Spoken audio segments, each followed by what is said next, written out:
Hello everyone. सो आज हमारे साथ India's leading gynaecologist and laparoscopic surgeon है डॉक्टर विभा चतुर्वेदी शर्मा मैम। और ये मैं ही नहीं बोल रही हूँ, ये उनके सारे पेशेंट्स बोलते हैं। She is the director at Surya hospital Jaipur. And आज हमें उनसे बहुत कुछ इंसाइट्स और बहुत नॉलेजेबल, बहुत वैल्यूएबल चीज़ें मिलने वाली हैं regarding motherhood and happiness. So yes, let's dive into the video. First of all, thank you so much, ma'am, for doing this with me. I truly admire your work and the impact you've created in the field of gynecology.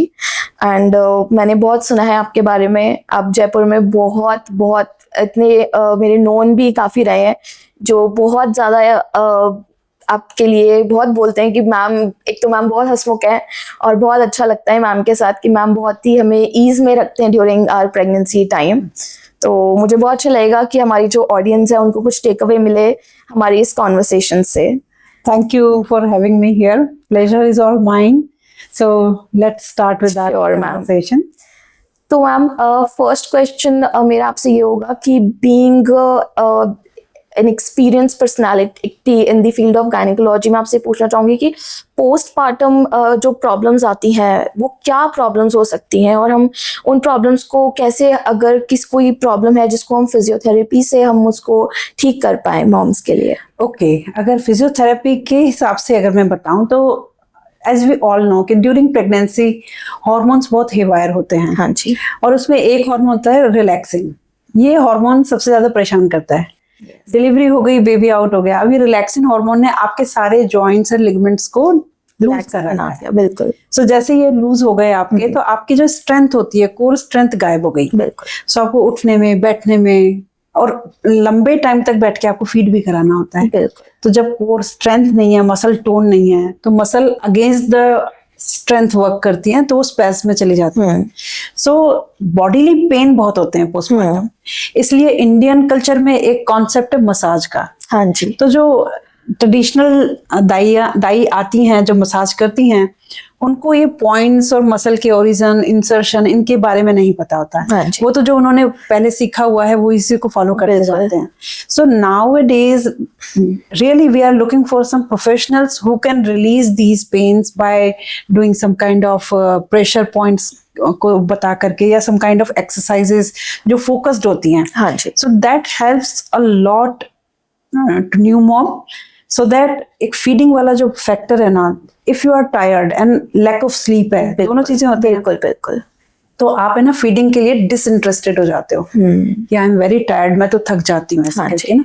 But अगर वाकई अगर कोई physiotherapist से हम लोग उनको connect करा देते हैं, उनको जो जिस पर्टिकुलर पॉइंट पे पेन हो रहा होता है, तो what we have seen, they are enjoying their postpartum period as well as they are very much motivated for breast feeding. Absolutely yes, मुझे भी यही लगता है मैम कि उनको अवेयरनेस, ये चीज़ एक अगर प्रोफेशनल उनको ये बताएं कि अब जो इतने हार्मोन्स चेंज हुए हैं, जैसे आपने मैम रिलैक्सिन की बात की, डेफिनेटली रिलैक्सिन बहुत रिलीज होता है ड्यूरिंग प्रेगनेंसी, बट वो जैसे टाटा बाय बाय करके चला जाता है डिलीवरी के बाद। पर उसने जो इम्पैक्ट क्रिएट किया है बॉडी में, जो अपने जॉइंट्स हैं, जो लैग्स बना देता है, सबको लगता है कि प्रेगनेंसी जो पोस्टपार्टम पेन है बॉडी में, नेक पेन हो गया, बैक पेन हो गया, इनफैक्ट फीट पेन हो गया, तो वो लगता है कि बहुत ही नॉर्मल है, ये तो होता ही है। ये होता है, ये सब क्या घर पे जितना भी केयर टेकर होते हैं उनके अराउंड, वो ये कहते हैं हमें भी हुआ था। हाँ जी। सो वो आज का वो टाइम नहीं है कि आपने सफर किया था तो आपकी नेक्स्ट जनरेशन सफर करे। बिल्कुल। क्योंकि एडवांसमेंट इतने आ गए हैं। आप देखिए कि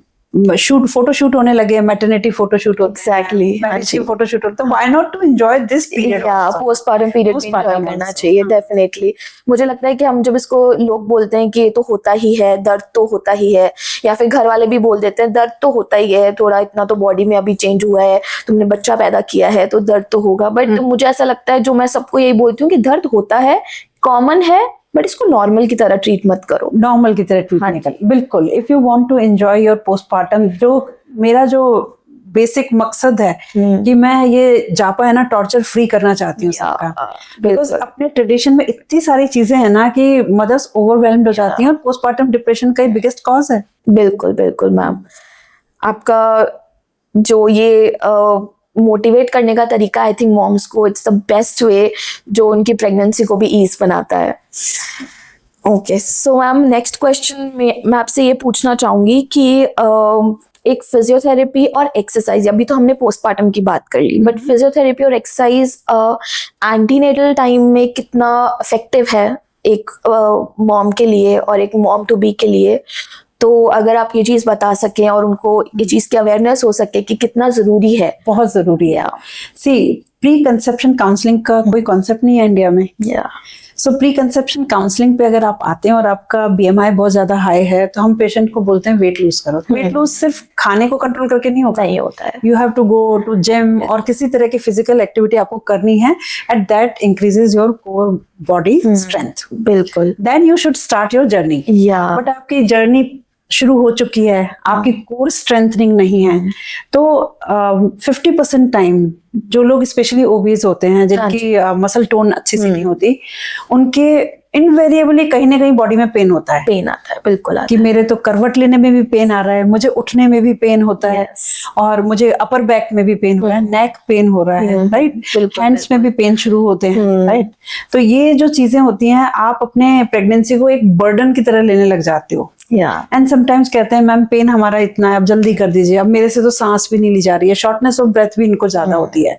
तो बेटर ये रहता है कि अगर मान लो आप प्री प्रेगनेंसी तैयारी नहीं कर पाए अपनी बॉडी को स्ट्रेंथनिंग करने के लिए, तो during pregnancy I motivate everyone, either you can go for yoga और you can take some physiotherapist help, so that आपके जो पेन पॉइंट्स हैं, जो नॉट्स बन जाती हैं, वो रिलीज हो जाएं। So targeted approach should be there. बिल्कुल। योगा आपको रिलैक्स कर देगा, स्ट्रेचिंग कर देगा, बट जो एक पर्टिकुलर पॉइंट पे जो अटेंशन चाहिए वो फिजियोथेरेपिस्ट ही दे सकता है।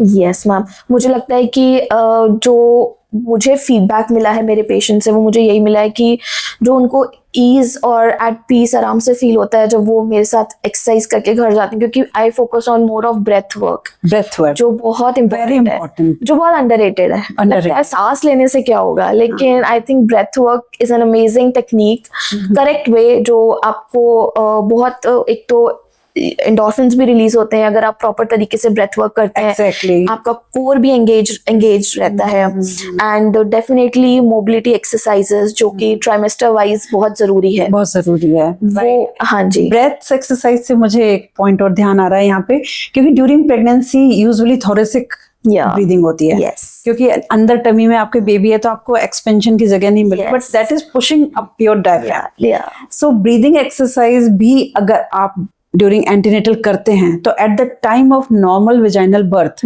आपकी रेस्पिरेशन अगर अच्छी है, तो पुशिंग बहुत अच्छी होती है, तो नॉर्मल डिलीवरी में भी हेल्प होती है। So it is anyway win win situation. बिल्कुल बिल्कुल। मतलब ये जो चीज है, जो लोग को लगता है कि इससे क्या होगा, बट आई थिंक ये बहुत ज्यादा सपोर्टिव है ड्यूरिंग प्रेगनेंसी और आपके नॉर्मल डिलीवरी के लिए। I think it is really important, and mobility exercises भी बहुत जरूरी है एक मॉम टू बी के लिए करने के लिए। Yes, ma'am. So, according to me, pregnancy is not just to go to a doctor and seek advice, and we are running few tests to find out कौन सी pregnancy high risk pregnancy है। So as a doctor, as a medical personnel, I can only tell कि हाँ ये medicine लेनी है, ये चीजें आई हैं, ये high risk factor है, do this and that।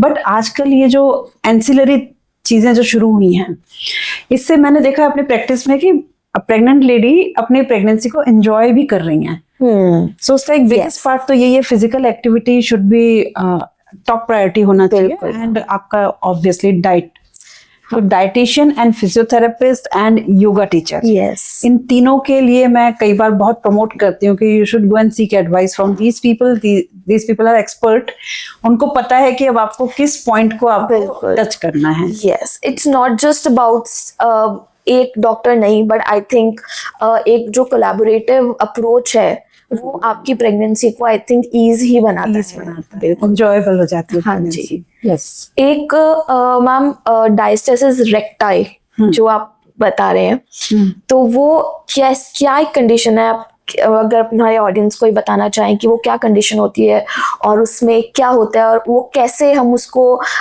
वापस बैक टू नॉर्मल, जो भी प्रॉब्लम क्रिएट हुई है उसको बैक टू नॉर्मल कैसे ला सकते हैं? Okay, so divarication recti is a scientific term. Okay, recti means आपके एब्डोमिनल मसल। हाँ जी। सो आपके दो एब्डोमिनल मसल होती है जिसे रिबन मसल कहते हैं, और जिसे अपन 6 पैक एब्स में टाइट करते हैं। यस।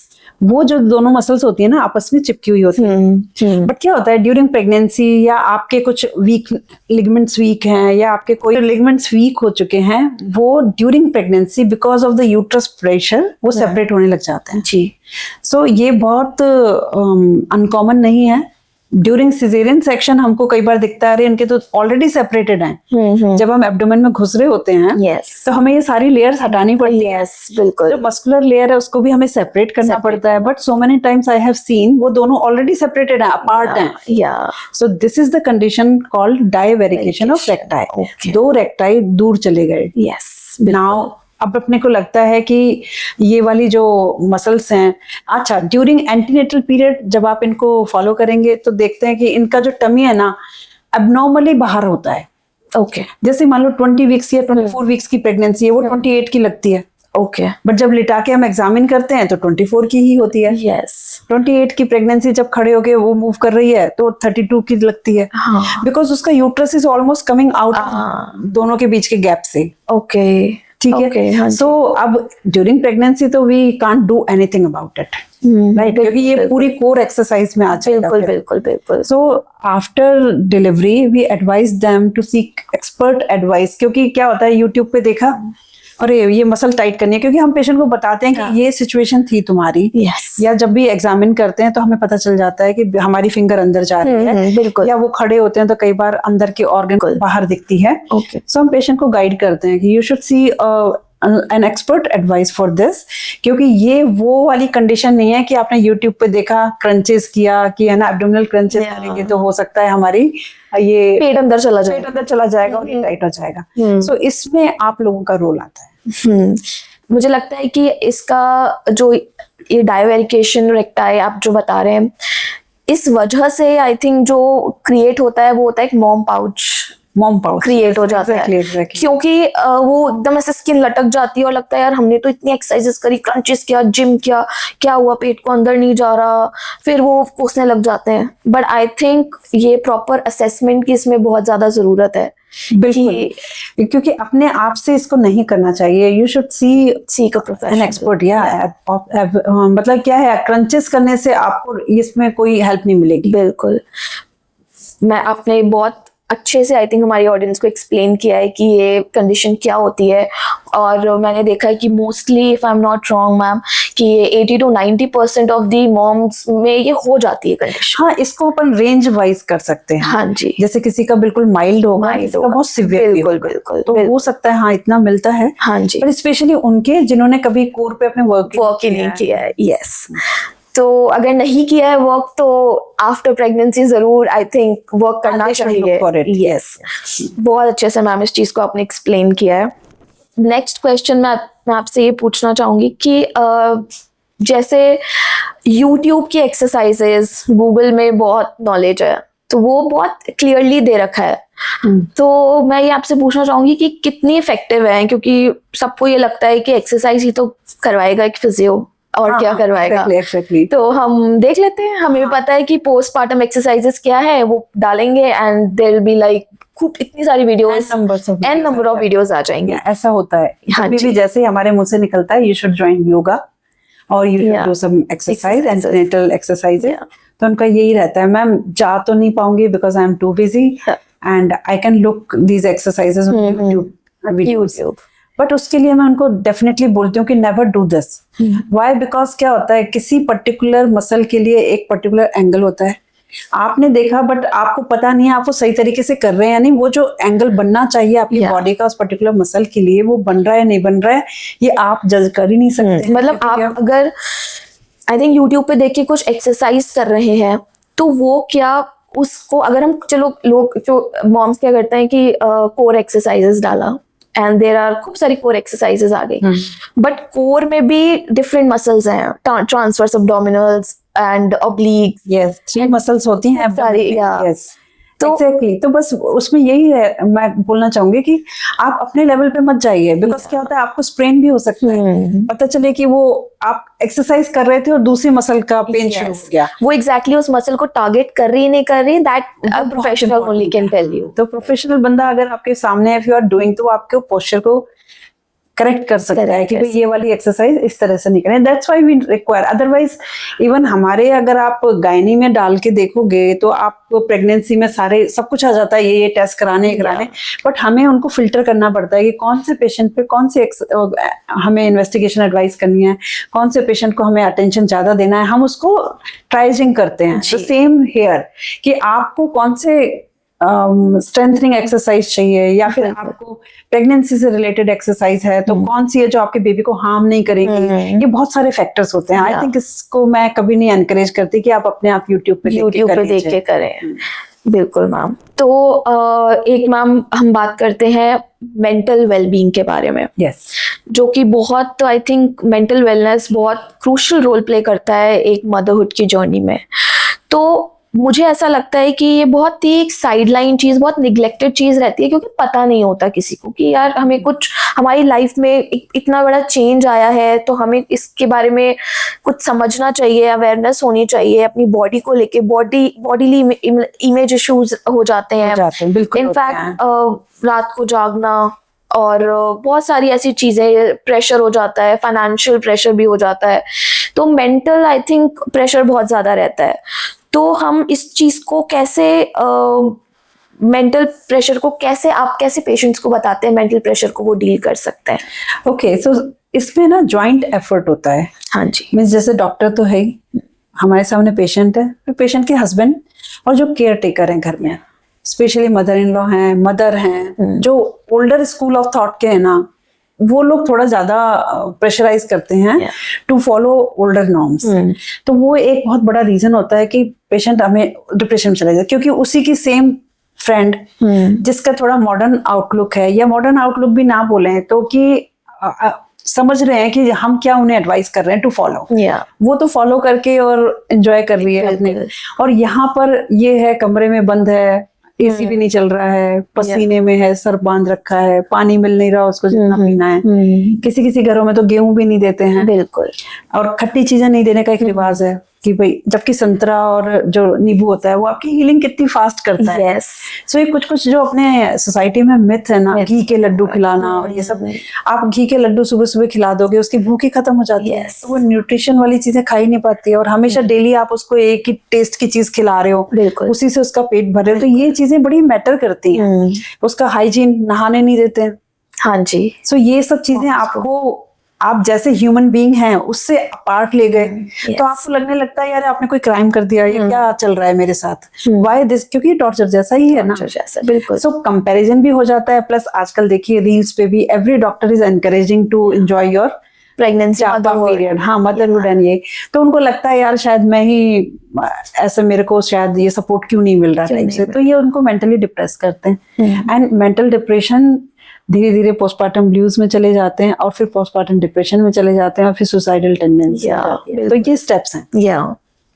तो इट इज ऑलवेज बेटर कि घर पे सब लोग सपोर्टिव रहें, नेगेटिव कमेंट नहीं दें कि तुम्हें तो मिल्क दूध नहीं पिलाना आ रहा, तुम पिलाना नहीं चाहती हो, सब थकते हैं, तुम थक रही हो, कोई बात नहीं, नींद पूरी नहीं होती, सबको नींद नहीं आती, सबकी नहीं होती, राइट। रादर देन सेइंग कि जब बच्चा सो रहा है तुम सो जाओ, चलो कोई बात नहीं, अभी नहीं मिल्क आ रहा है, तुम अभी ऊपर से दे दो थोड़ा सा, उसके बाद फिर से ट्राई करेंगे। ये जो पॉजिटिव रिमार्क्स होते हैं ना, ये आपको मेंटली बड़ी स्ट्रेंथ देते हैं। एक मैम आपकी ही कॉन्वर्सेशन से मैंने बहुत सुना है, क्योंकि कई मॉम्स मेरे पास आती हैं, तो वो मुझे कहते हैं कि अगर हम सपोज हमने कुछ खट्टा खा लिया, दही खा लिया, तो ब्रेस्ट फीडिंग में इस अगर बेबी को ब्रेस्ट फीड करवाया, उसके बाद बेबी अगर बीमार पड़ गया, वो इतना बड़ा, I think it's a myth. बिल्कुल मिथ है। ये मैं बार बार सबको बोलती हूँ, मदर के खाने से बेबी पे कोई फर्क नहीं पड़ता। ये देखिए, जो ब्रेस्ट मिल्क बना रहा है ना, वो मिल्क बनाने के लिए जो जो चीज है ना, सिर्फ वही लेगा मदर से, और मिल्क बना के ही बेबी को देगा। बिल्कुल। आपके किसी भी खाने पीने से बच्चे पे कोई फर्क नहीं पड़ता। बिल्कुल। जैसे कोई अभी मेरे को एक बोल के गया, मुझे बहुत हंसी भी आई, कि इसने भिंडी की सब्जी खा ली तो बेबी के पेट में दर्द हो गया और बेबी की पॉटी से भिंडी के बीज निकले। बिल्कुल बिल्कुल, कि जब बेबी पॉटी करता है तो उसकी कंसिस्टेंसी बहुत तरीके से बदलती है। बिल्कुल। तो आपने उसमें बीज देख लिया और सारा ब्लेम मदर पे आ गया। सो मदर बेचारी भिंडी खाते खाते बंद कर दे रहा। मैं कहती हूँ आप सब चीज खाइए जो चीज आप डाइजेस्ट कर पाते हैं, जिससे आपको एसिडिटी नहीं हो रही है, इनडाइजेशन नहीं हो रहा है, ईट एवरीथिंग। आई थिंक पर take it normal. Take it normal, at the same time physically active होना भी जरूरी है। बिल्कुल। ये 45 डेज बेड बाउंड नहीं होना होता है। या exactly, this is also one of the major myth कि अब आपका मदरहुड स्टार्ट हो गया है, 40 डेज आप घर से बाहर नहीं निकल सकते। तो वो उस पे आपका क्या टेक है? देखो 40 डेज के लिए बाहर नहीं निकल सकते का मैं एक कॉन्सेप्ट ही बताती हूँ कि उस समय आपकी uterine bleeding on end of हो रही होती है। हाँ एक पॉइंट ये होता है। दूसरा, आपकी बॉडी जैसे मैंने बताया हार्मोन्स ऊपर नीचे हो रहे हैं, तो सारे सेटल होने में 45 डेज लगते हैं।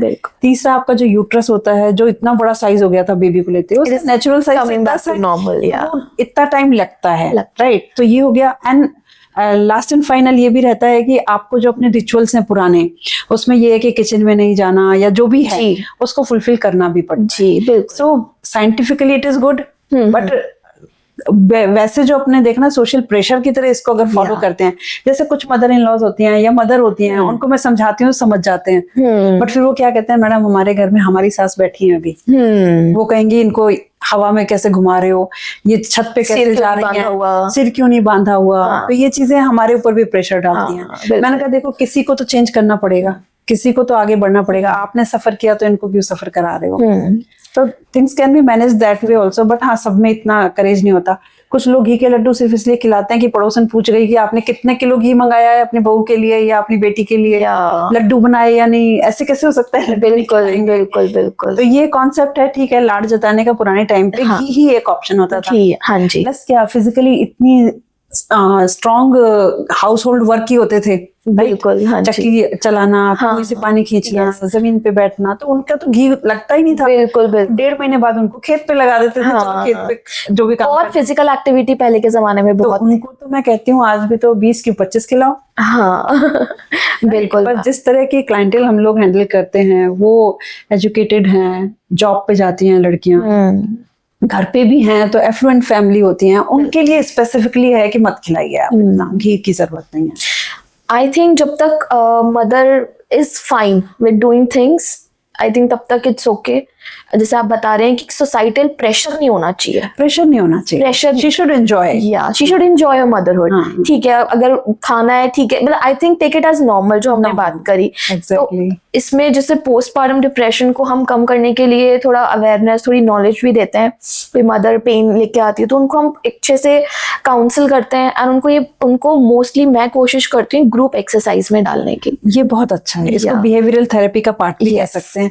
If you are meeting so many people जो सेम फेज से जा रहे हैं, तो उनका बातें भी बाहर निकल के आती हैं, आपके अंदर नहीं रहती है। आउटलेट मिल जाता है। प्लस क्या बॉडीली पेन्स जो होते हैं ना, वो भी एक आपको डिप्रेस करते हैं। बिल्कुल। तो अगर आप उनको बहुत अच्छे से फिजियो करवा रही हैं, पॉइंट्स टच कर रहे हैं, नोट्स निकाल रहे हैं, प्रॉपर एक्सरसाइज बता रही हैं, तो नेचुरली एंडोर्फिन रिलीज हो रहे हैं। एंडोर्फिन जब रिलीज होता है उसका नेक्स्ट स्टेप तो ऑक्सीटोसिन रिलीज होता है। ऑक्सीटोसिन रिलीज होंगे तो फीडिंग बहुत अच्छी होगी। ये सब हैप्पी हार्मोन, ये सब रिलेटेड है आपस में। हाँ बिल्कुल ma'am. Okay ma'am, I think हमने काफ़ी मेडिकली रिलेटेड बहुत बात करी है, जिसके बारे में अगर हमारी ऑडियंस जब सुनेंगी उनको बहुत इंसाइट्स मिलेंगी। एक और चीज़ मैं आपसे पूछना चाहूँगी मैम, एक कंडीशन है प्यूबिक डायस्टेसिस, तो मैं आपका उस पर वो क्या है कंडीशन, और उसमें जो कंडीशन में मैंने बहुत सुना है कि अगर ये कंडीशन किसी को है, किसी मॉम को है, तो most of the gynaecologist doctors जो होते हैं वो एकदम बेड रेस्ट बोल देते हैं। तो मैं आपका टेक जानना चाहूंगी इस चीज पे। Bed rest during pregnancy is never advisable, no matter what is happening. So पहले तो ये समझते हैं what is this pubic symphysis. Pubic bone जो अपनी पेल्विक बोन होती है उसको कहते हैं। वो 3 बोन्स के साथ मिलके बनी होती है। एंटीरियर साइड पे जो बोन होती है उसे प्यूबिक बोन कहते हैं। जो प्यूबिक बोन है तो वो 2 होती हैं, वो दोनों सेंटर में ऐसे अटैच होती हैं। जी। सो जैसे जैसे बेबी ग्रो करता जाता है, सो ये जो बोन जो टाइटली एक दूसरे के पास है वो धीरे धीरे लूज होती है। जी। सो दैट ये जगह बनाती है बेबी को सर्कमफेरेंस ऑफ द पेल्विस बढ़ जाए और बेबी का हेड आराम से अंदर आ जाए। सो ये जो सेपरेशन है सबके साथ होता है। कुछ पेशेंट्स को ये बहुत ज्यादा पेन करता है, अगर इसमें सिवियर पेन होता है तो करवट लोगे, उठोगे या पोस्चर जैसे ही चेंज करोगे ना, जहां इस पे हल्की सी रबिंग होगी वो पेन करता है, पेन करेगा, वो पेन इतना सिवियर होता है कि पेशेंट के लिए ये बेरेबल नहीं होता है, उसके कई बार आंसू भी आ जाते हैं इसको देख के। यस, सो इस कंडीशन को कहते हैं pubic symphysis diastasis. Okay, right, so it is very common because of female hormones, pregnancy hormones, specially relaxin. और ये जब आपको होता है तो कई बार हम पेन किलर्स दे देते हैं। Sometimes we advise them maternity belt, क्योंकि आपका जो पूरा यूट्रस है वो उसके ऊपर प्रेशर डाल रहा होता है, so we advise maternity belt. And best तो है फिजियोथेरेपी, क्योंकि इसका और कोई ट्रीटमेंट नहीं है, ये डिलीवरी के बाद ही खत्म होता है। तो बट जब तक हो रहा है तब तक क्या पेन करें अगर होता है।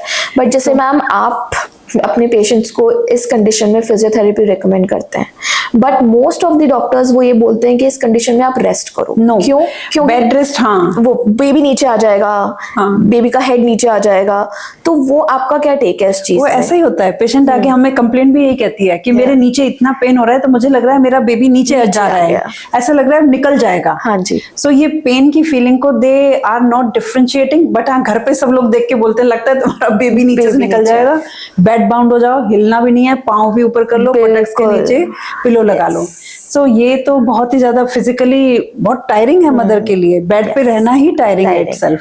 सो मैं बिल्कुल नहीं एडवाइस करती, क्योंकि हमारे कहीं लिटरेचर में, गाइडलाइंस में या एविडेंस में कहीं है ही नहीं कि bed rest will improve this condition. तो why not to be mobile all the time. और दूसरा क्या, बेड रेस्ट इसलिए भी प्रेगनेंसी में अब मना हो गया है कि आपका जो ड्यूरिंग प्रेगनेंसी ब्लड में क्लॉट जमने के चांसेस बढ़ते हैं। वो किस लिए कि जब डिलीवरी होगी तो ब्लड लॉस होता है, क्लॉटिंग के चांसेस थोड़े से अच्छे रहेंगे तो जो ब्लड लॉस है वो कम हो जाएगा। ये एक नेचुरल भगवान का बनाया सिस्टम समझ लो। बिल्कुल बिल्कुल। अब आपने उसी पेशेंट को जिसका क्लॉट बनने के चांसेस ज्यादा है बेड रेस्ट पे कर दिया, सो क्या होगा, पाँव की जो वेन्स होती हैं उसमें क्लॉट जमने के चांसेस बढ़ जाते हैं, और वो फिर डीवीटी कहते हैं उससे, डीप वेन थ्रोम्बोसिस, वो लाइफ थ्रेटनिंग हो सकती है। बिल्कुल। सेकंड चीज ये भी होती है कि बेड रेस्ट पे बेबी को ब्लड सर्कुलेशन भी थोड़ा हैम्पर होता है, क्योंकि आप पूरे time left lateral side wide तो नहीं सोगे, आप फ्लैट भी सोगे। सो कई बार क्या होता है, अब आप मूव कर नहीं रहे हो, एक पर्टिकुलर पोजीशन पे लेटे हुए हो हमेशा, तो बेबी को ब्लड सप्लाई भी रुकती है, और जिसके कारण बेबी में ग्रोथ रेस्ट्रिक्शन होने के चांसेस रहते हैं। So never do bed rest, go for bed rest. हमें पेशेंट आके लिखते हैं मैम बेड रेस्ट एडवाइस कर दो, no bed rest, you can have home rest.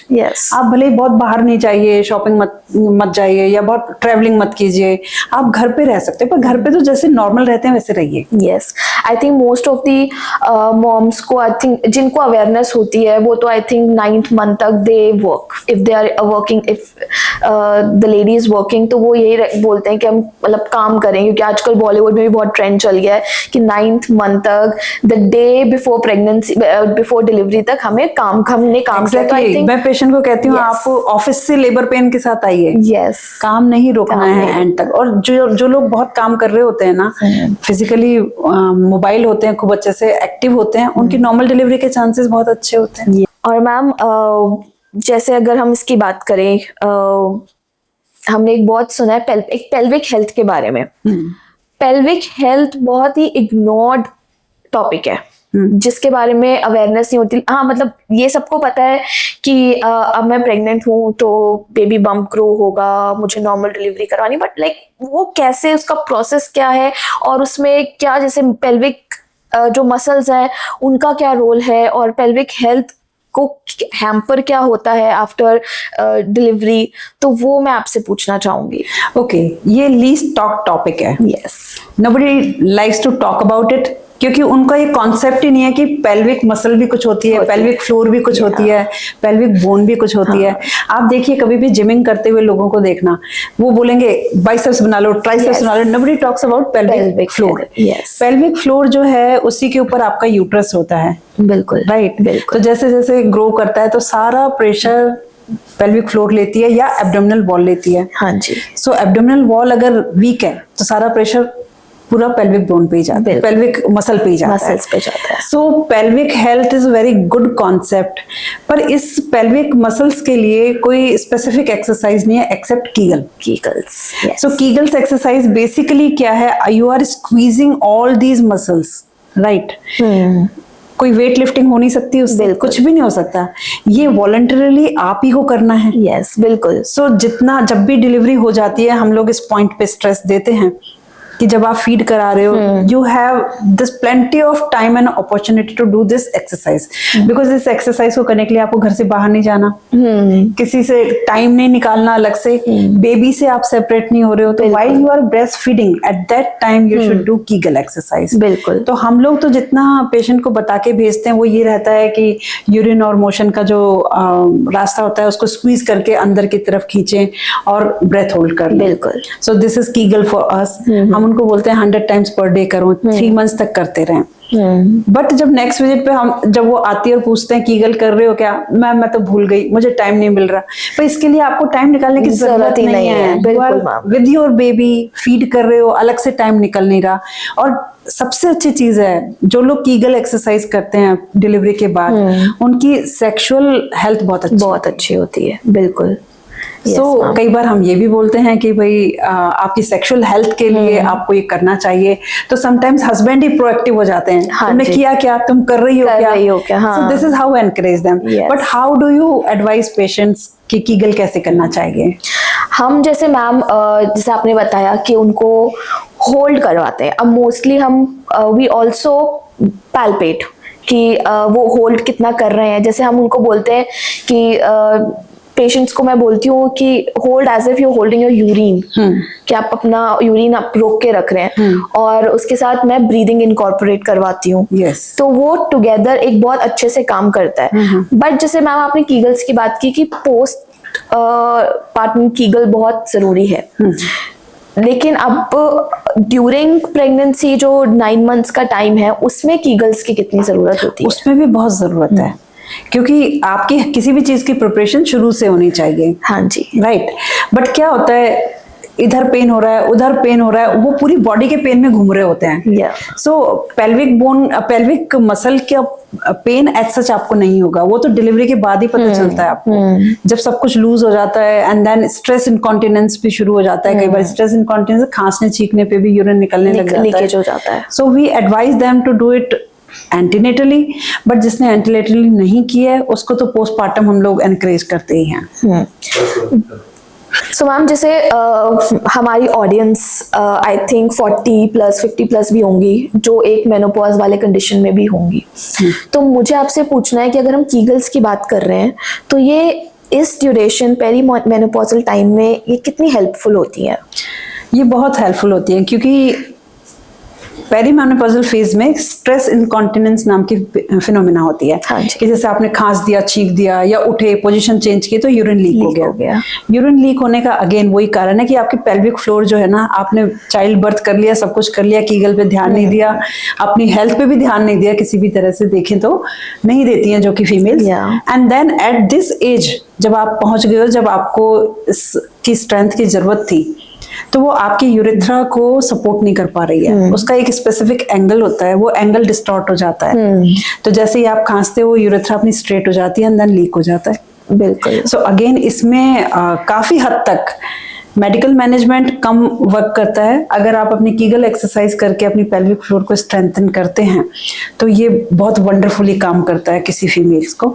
Otherwise ये जो कंडीशन होती है इसका फाइनल ट्रीटमेंट तो सर्जिकल होता है, बट हर पेशेंट को हम सर्जिकल ऑफर नहीं कर सकते। तो इसलिए हम लोग बहुत जोर डालते हैं कि आपको ना कीगल करनी ही करनी है। हाँ जी। आप भूल जाएं तो भी उनको ये रहता है कि मैडम जैसे आप यहाँ से बात करके तो जा रहे हैं, 1-2 दिन याद रहेगा फिर भूल जाते हैं। तो मैं उनको बोलती हूँ आप अपने घर में जगह जगह पे बिंदियां लगा लें। वो यस, आप बाथरूम में गए बिंदी लगा लिया, आपने फ्रिज के ऊपर बिंदी लगा ली, आपने टीवी के ऊपर बिंदी लगा ली। आप सोचोगे बिंदी क्यों लगी है, then you start doing it. आपको कहीं जाना नहीं है, again You don't need any equipment, you don't, कुछ नहीं चाहिए आपको, और ना ही कोई गाइडेंस चाहिए होती है ज्यादा इसके लिए। हाँ जी। सोफे पे बैठे हो कर लो, जमीन पे बैठे हो कर लो, डाइनिंग टेबल पे बैठे हो कर लो, कुकिंग कर रहे हो कर लो। यस बिल्कुल। सो ये तो ऐसी एक्सरसाइज है जो कि हींग लगे ना फिटकरी टाइप से बिल्कुल बात कर सकते हैं इसके लिए। ठीक है मैम, तो इसमें हमने जो बात करी है, हमने वीक पेल्विक फ्लोर के बारे में बात करी है कि वीक पेल्विक फ्लोर में कीगल्स कितनी जरूरी हैं। कोई ऐसी भी कंडीशन होती है मैम जिसमें हमारी पेल्विक फ्लोर टाइट हो और कीगल्स ना काम करे वहां पे? यस, एक कंडीशन होती है जिसे वेजिनेस्मस कहते हैं। सो यूजुअली इसका डायग्नोसिस होता है, पेशेंट जो हमारे पास आते हैं वो तभी पता चलता है जब फर्स्ट इंटरकोर्स हो रहा होता है जी। तो उस समय आपकी जो पेल्विक फ्लोर है या आउटलेट है वो बहुत ज्यादा टाइट होता है, टाइट होती है। दूसरा क्या, साइकोलॉजिकली भी टाइट होता है। दोनों फैक्टर्स होते हैं। अगर ये वैसे टाइट है, साइकोलॉजिकल कोई फैक्टर नहीं है, जैसे आपका रिजिड हाइमन हो सकता है वहां पे, वो इतना टाइट हाइमन है कि एंट्री पॉसिबल नहीं है, या फिर आपकी लोअर जो पेरिनियल बॉडी होती है उसके एंटीरियर जो मसल्स है वो इतनी टाइट है कि वो भले ही चाहे हम एग्जामिनेशन कर रहे हैं तो भी उसमें वो जो फ्लेक्सिबिलिटी है वो नहीं है।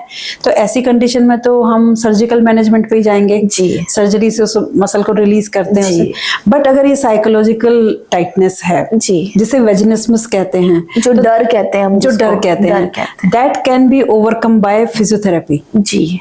सो उसमें एक बिहेवियरल थेरेपी हम लोग पेशेंट को तो बताते ही हैं कि आप सक्सेसिव डायलेटर यूज करें, वो सब करें, कपल्स करते भी हैं। बट मेरे ख्याल से ऐसी कंडीशन में अगर वो किसी एक एक्सपर्ट के पास जाकर के वो जो रिलैक्सिंग एक्सरसाइज होती है, ब्रीदिंग एक्सरसाइज होती हैं, मोबिलिटी हो गई, मोबिलिटी होती है, यूज करते हैं हम, धीरे धीरे डिसेंसिटाइजेशन हो जाती है उन मसल्स का, वो बहुत इफेक्टिव है। बट ये बात इतनी लोग बात ही नहीं करते इसके बारे में।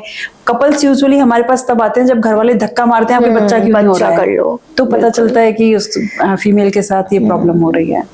आई थिंक इसके बारे में भी अवेयरनेस बहुत ज्यादा जरूरी है कि it treated as a medical condition and not एक वैसी चीज नहीं है ये कि इसके बारे में हम बात नहीं कर सकते।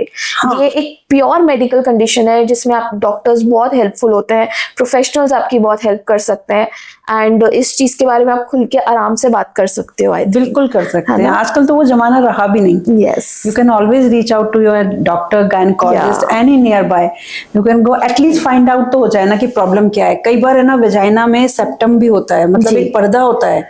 सो आपको लगता है vagina is a hollow organ, पर ये दो पार्ट से मिलके बना होता है। जब फीमेल डेवलप हो रही होती है मदर के वूम में, तो ये जो दोनों के पार्ट के बीच का जो ये सेप्टम होता है वो रिजॉल्व हो जाता है, फिर ये एक सिंगल कैनाल बनती है। समटाइम्स ये रिजॉल्व नहीं होता है, ये इंटैक्ट रहता है। अब इसमें इंटरकोर्स आपका हो नहीं सकता, but that's a entirely different condition.